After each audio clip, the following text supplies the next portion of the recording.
Once upon a time, long before skyscrapers and smartphones, there were creatures much like us, yet so different. 70,000 years ago, our ancestors were just a part of nature, blending in like fireflies in the night. They didn't rule the planet, they were more like curious but cautious spectators in Africa. These early humans looked like us but lived in a world where survival was everything. Their lives revolved around finding food, avoiding predators, and staying warm. They were smart in their own way, but they weren't building civilizations or launching rockets. Over time, these early humans learned to communicate, share ideas, and cooperate. They discovered that together they were stronger. They started to innovate, creating tools, mastering fire, and eventually planting seeds for the first farms. As generations passed, their tribes grew into communities, and communities into cities. They learned to harness nature, shape their environment, and dream of reaching beyond the horizon. From those humble beginnings in Africa to today's bustling cities, we've come a long way. In the shadows of history, by those early campfires, lies the story of how we went from insignificant apes to rulers of Earth. Have you ever wondered what it would be like to meet the earliest human-like creatures?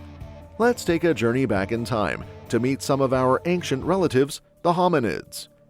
If you can time travel to the forests of eastern Africa around 5.8 to 4.4 million years ago, you might spot Ardipithecus ramidus, an early hominin, in Ethiopia. This species was unique because it could move both in the trees and on the ground.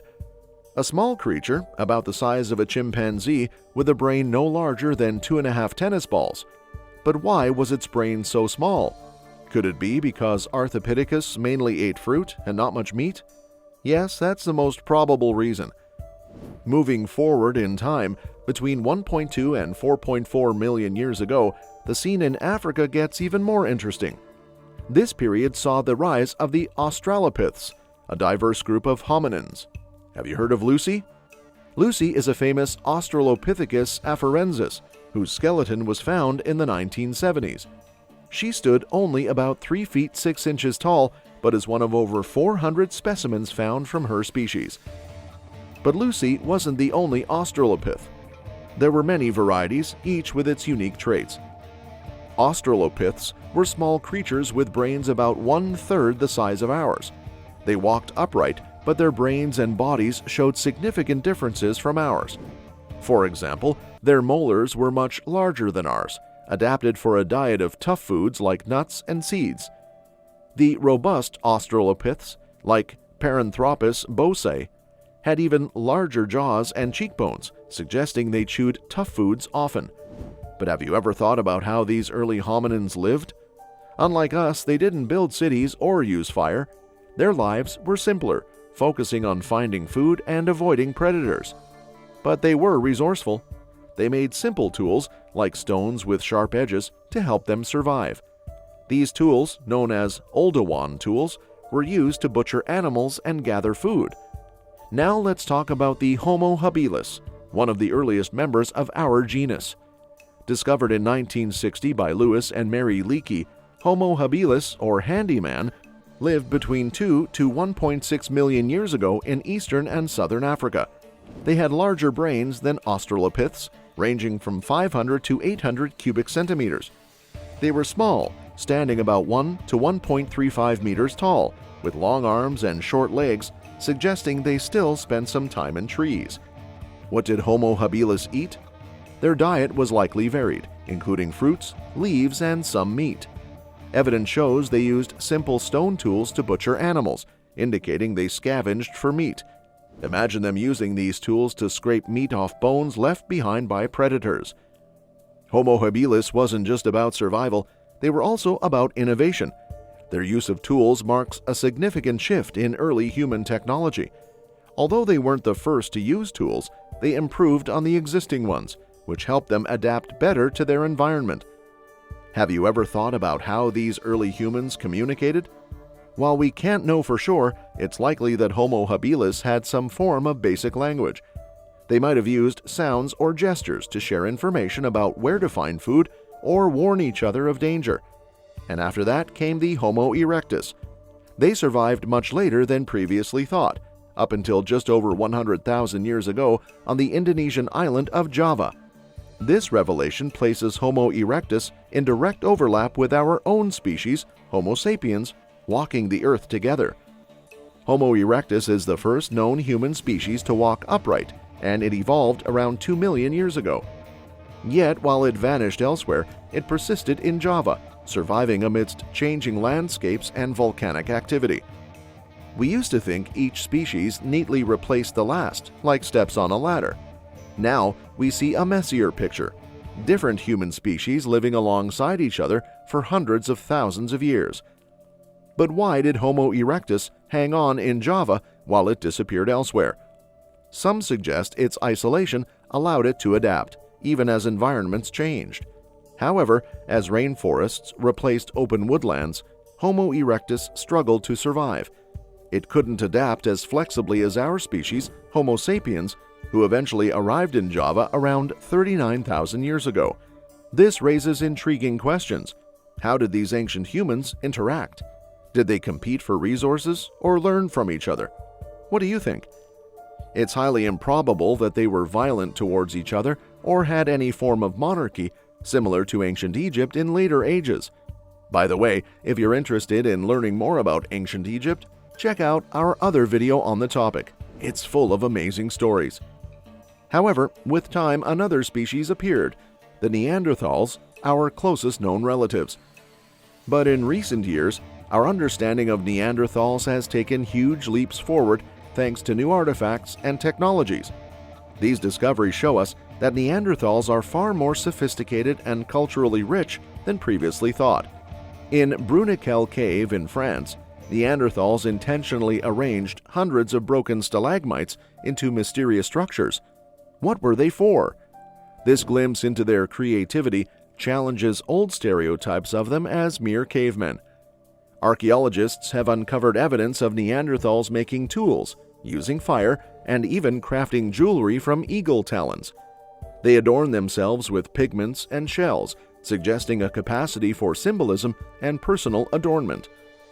Recent studies have decoded the Neanderthal genome, revealing they interbred with Homo sapiens.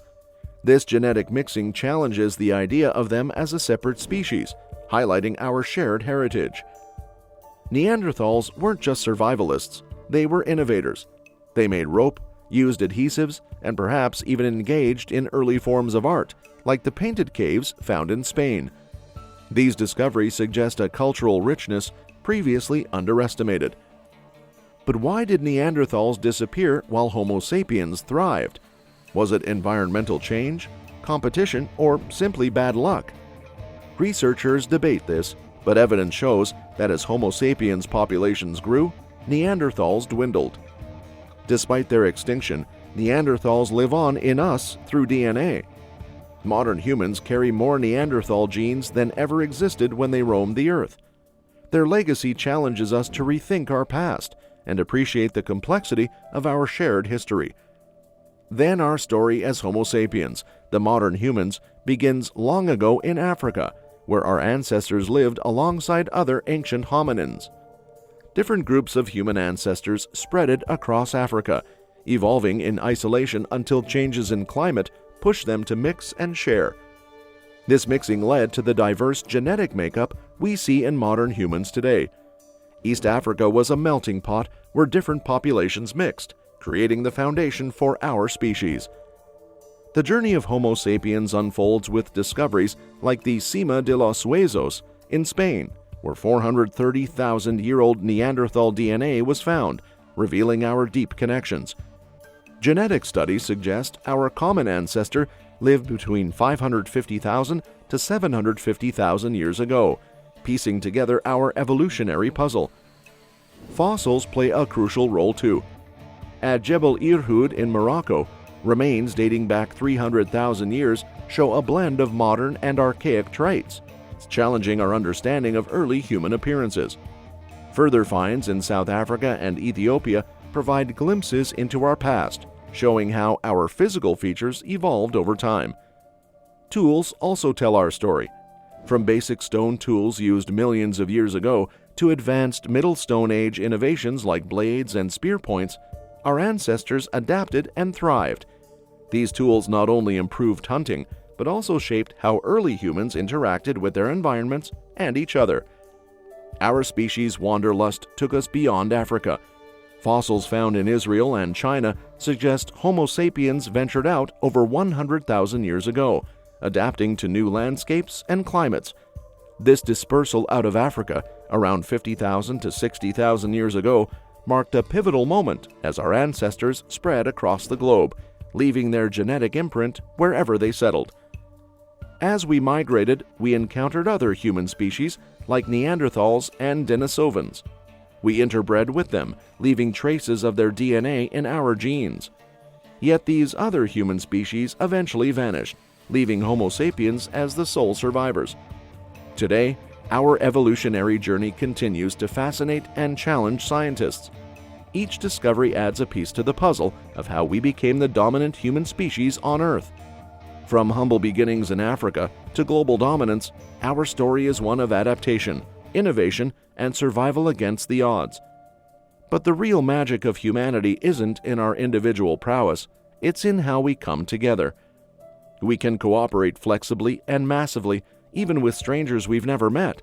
It's why we can build cities, launch rockets, and create vast networks of trade and knowledge. So, how do we do it? What sets us apart? It's our imagination. Unlike any other creature, we can create and believe in fictional stories. Whether it's religions, laws, or nations, these fictions unite us and guide our actions. We build cathedrals, fight wars, and run economies based on shared beliefs, not just on what we see and touch. Take money, for example. It's just paper, but we all agree it has value. You can trade it for bananas, even if it's not edible or useful on its own. No chimp would buy that. This ability to believe in shared fictions, whether money or human rights, gives us immense power to organize and achieve together. We humans aren't just living in the world of rivers and trees, we've layered on top of that a world of nations, corporations, and beliefs that drive our collective destiny. It's a dual reality where our shared fictions wield more influence than the tangible world itself, and that is what makes us truly unique. And that's it for today. If you're curious to dive deeper into the world of ancient civilizations, check out our video on ancient Greece. Don't forget to like, subscribe, and hit the bell icon for more historical explorations. See you next time.